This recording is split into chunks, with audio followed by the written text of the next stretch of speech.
after the disciples asserted their faith and made their commitment, the rest of Bani Israel were split.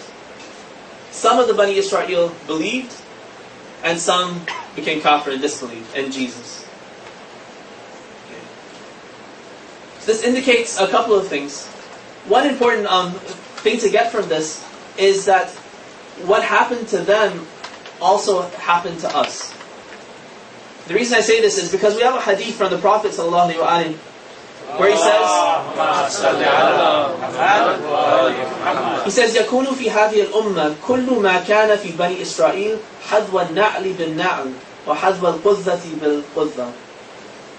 The Prophet ﷺ, he said that everything that happened with the Jews, every experience and every situation they passed through in their history, Muslims will also pass through this exact same things. They'll face the same challenges. They'll have the same sorts of corruption occurring. Everything that happened to the Jews exactly will happen to the Muslims. Right? He says, "Hadwa na'li bin na'al." Like basically, a na'al is a shoe or a sandal. So, like if the Jews put their sandal here, then our foot will also go in the exact same footstep of theirs. And qudda refers to the fletchings on the end of an arrow. Like the fletchings are the feathers that go on the end of the arrow to kind of balance it. So like, those are also very unique. It's like fingerprints. Everyone's going to be different. He says, we're going to match them perfectly, just like there are two fletchings that are exactly the same. So whatever they went through, we're going to also go through. Now this verse in the Quran is telling us that when Jesus proclaimed his mission and his message, some of them believed and some of them disbelieved. Right? So it's putting the two together. That's going to mean that in the Muslim community as well, when the Prophet dies, then we're also going to be split.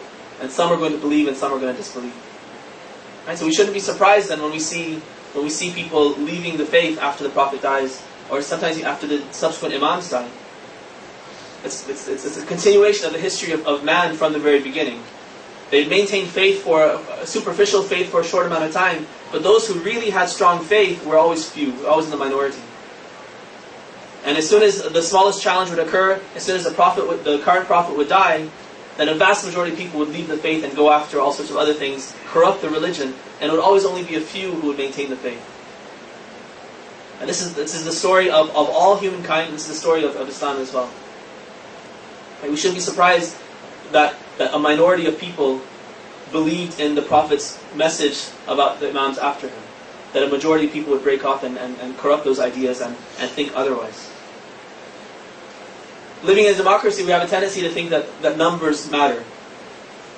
Like the majority of people must be right. How can the majority of people be wrong? If you're in the minority, you should doubt yourself and think that whatever you're saying must be wrong because so many people think otherwise. But the history of man and the history, these sorts of verses and these sorts of ahadith, they indicate that's not the case. In fact, the Quran never praises the majority. If you look at, there are many, many verses, the Quran's always praising the minority. It always says, وَقَلِيلٌ مِّنْ عِبَادِيَ الشَّكُورِ. It's only the few who are really grateful. أَكْثَرُهُمْ لَا يَعْلَمُونَ. Most people don't know. أَكْثَرُهُمْ لَا يُؤْمِنُونَ. Most people don't believe. Right? It's always praising the minority and saying it's the few who are thankful, the few who believe, the few who are righteous. And the vast majority of people are going after other things and they get misguided. They misguide themselves and they lead themselves and lead others astray. Right? So the standard that Imam Ali gives us, he says, "I'rif al-haq, ta'rif ahla." And first know what the truth is. Figure out what the truth is, what's right. And don't look at people and look at numbers and see who's on this side, who's on that side. First look at the material itself, the content itself, and see, is this true or is this not true? Use your intellect that's been given to you as a gift by God and judge the thing. Once you figure out what's right, then go and see who follows that truth and go team up with them. Right? But don't make your standard people either numbers of people or the kinds of people and say, because these kinds of people are following this, they must be right. Because the intelligentsia of America, the intellectuals of America, for instance, or the West right now, are for the vast majority of them are agnostic and atheists. Therefore, that must be right because they're smart people. Smart people wouldn't do something dumb. So that must be the best thing. There must not really be a God. There must not be any real proof for God. Right? If that's our way of thinking, then we'll lose everything. Right? We'll follow something that doesn't make any sense because the other people who are following it are intelligent or there are a lot of people.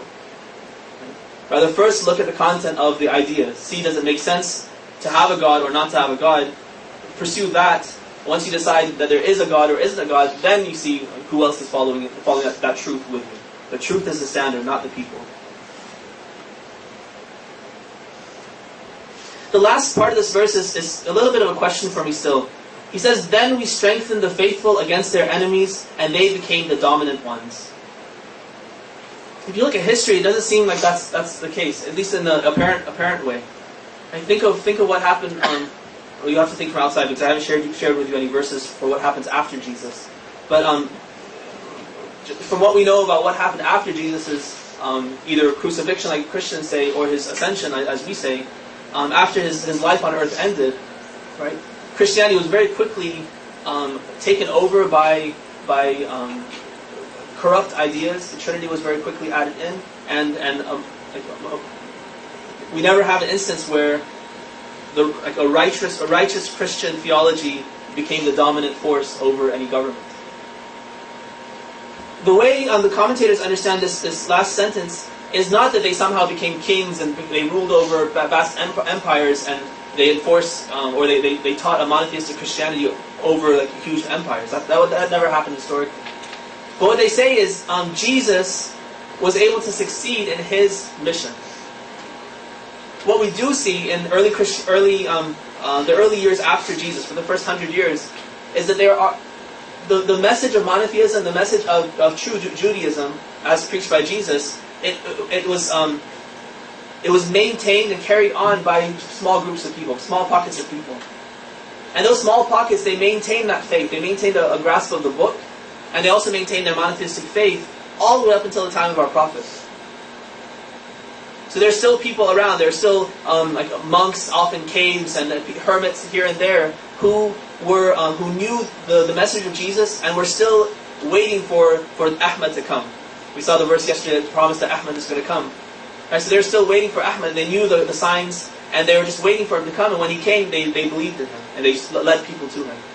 The story of Salman al-Farsi is one of the ones that's key in our history as well. He was somebody who was searching for the truth, traveling from here to there, looking for the truth. And whenever he found the truth, he would believe in it and devote himself to it. When he started out as a Zoroastrian apparently, and then when he found out about Judaism, it was monotheistic to some extent. He accepted that. He became some sort of a monk or a priest or something like that. And then from there he followed the prophecies and he found out about Christianity. He became a Christian monk. Right. From there he found out about the prophecies of this prophet who's going to rise in the Arabian Peninsula. He ends up in Arabia just at the time of the prophet's when the prophet becomes a prophet, and he becomes his devout companion. Right. So he's somebody who was able to follow this trail. It wasn't a very obvious trail that was there for all to see. There were just small pockets of true faith left from Jesus' time. But that was enough. That's all Jesus could do, and that was his obligation. Because that was really what guided people to the Prophet Muhammad sallallahu alaihi wasallam. And even the Prophet, the Quran uses that base of strong true Christians to affirm its own message. We'll see some verses where Allah will say, if you don't know, then go and ask I can't remember the verse right now. فَاسْأَلُوا أَهْلَ الذِّكْرِ إِن كُنْتُمْ لَا تَعْلَمُونَ. It comes a couple places in the Quran. Ahl al-Dhikr that are mentioned in the Quran are the priests and the scholars of the Jews and the Christians, Ahl al-Kitab.